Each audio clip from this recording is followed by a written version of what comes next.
Jina lako Musomba, sijui unasomba nini?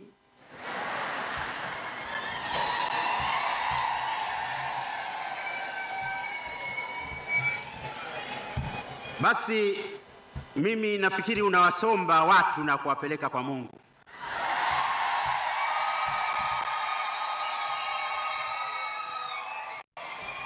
Wasombe watu wote wa Bagamoyo wapeleke kwa Mungu.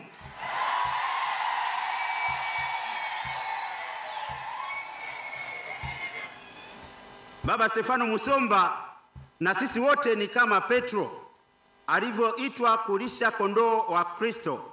Tufanye hivyo kwa kuyatoa maisha yetu kwa ajili ya wengine. Sote tulisema ndio kwa namna moja au nyingine. Wewe wajua kwamba tunakupenda.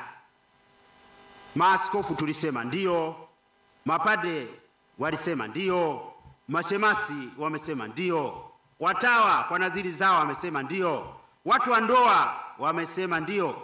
Sote kwa namna moja au nyingine tulisema tuko tayari, ndio, tuko tayari kulisha kondoo wa Kristo. Kuwalisha kondoo, Yohani sura 21 mstari wa 16, sio kwa mkate na ekaristi tu, bali chakula cha kimwili pia. Tufanye hivyo kwa kuwalisha wenye njaa na kuwasaidia maskini na wasio na makazi, kuwahudumia wagonjwa na wazee kwa heshima. Tuwaimarishe wanyonge kwa utetezi na kuwatia moyo waliokata tamaa. Kile tunachoadhimisha katika liturujia lazima kionekane katika maisha yetu. Kama katika ekaristi tunashiriki mwili na damu ya Kristo, ni lazima twende tukawalishe wenye njaa na kuwanywesha wenye kiu. Kama tukipeana amani kanisani, lazima twende tukafanye kazi ya haki na amani katika ulimwengu uliojaa chuki, usaliti, uonevu na dhuluma.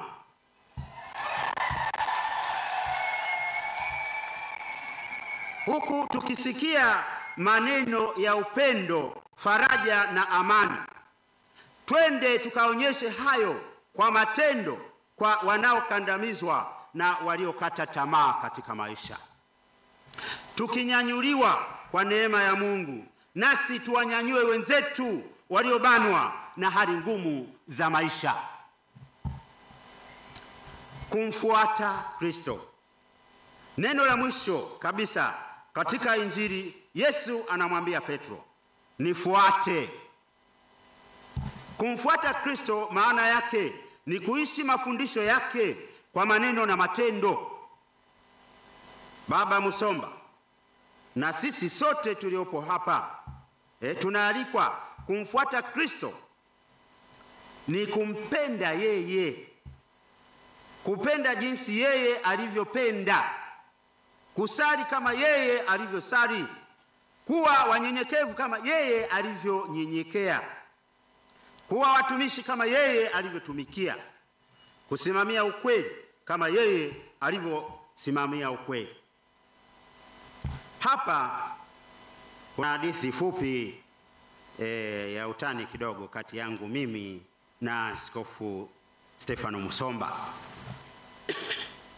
Usikasirike, haya mambo ya zamani. Na Waswahili wanasema mavi ya kale hayanuki. Tulipokuwa Maua seminari, yeye akiwa kidato cha kwanza, mimi nikiwa kidato cha 5, nilikuwa na zamu ya kufundisha wimbo pale, kwa sababu tulikuwa wa seminari wana muziki kadhaa. Nilipewa nafasi siku hiyo nifundishe wimbo kwa waseminari. Basi nikafundisha wimbo mmoja unaimbwa hivi: mitume wa Bwana, majitu ya sifa yenye kumfuata Bwana. Mitume wa Bwana, majitu ya sifa yenye kumfuata Bwana, kutangaza neno lake.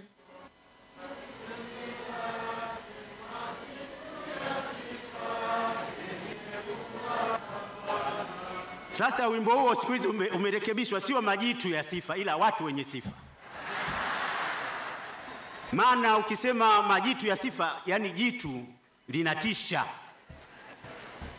Basi toka siku hiyo Baba Stefano Msomba alianza utani na mimi.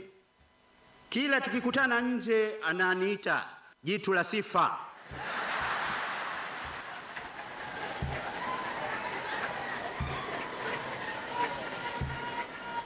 Na mimi nikikutana naye nje namwahi, namwambia vipi jitu la sifa? Nilipopata uaskofu akaniwahi, akanitania, akaniita, wewe nilishakwambia wewe jitu la sifa wewe.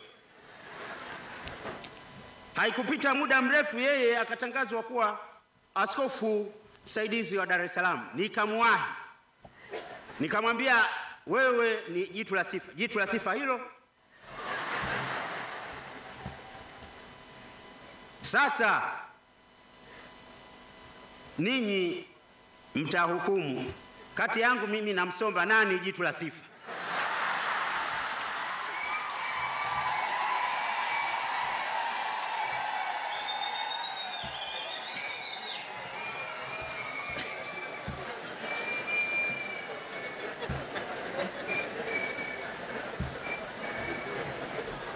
Sisi sote tuliopo hapa ndani ni majitu ya sifa.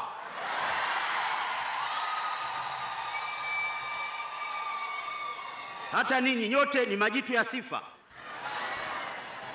Basi tumfuate Bwana Yesu kwa maneno na matendo yetu yaliyo mema. Namalizia kwa maneno ya Mtakatifu Agustino.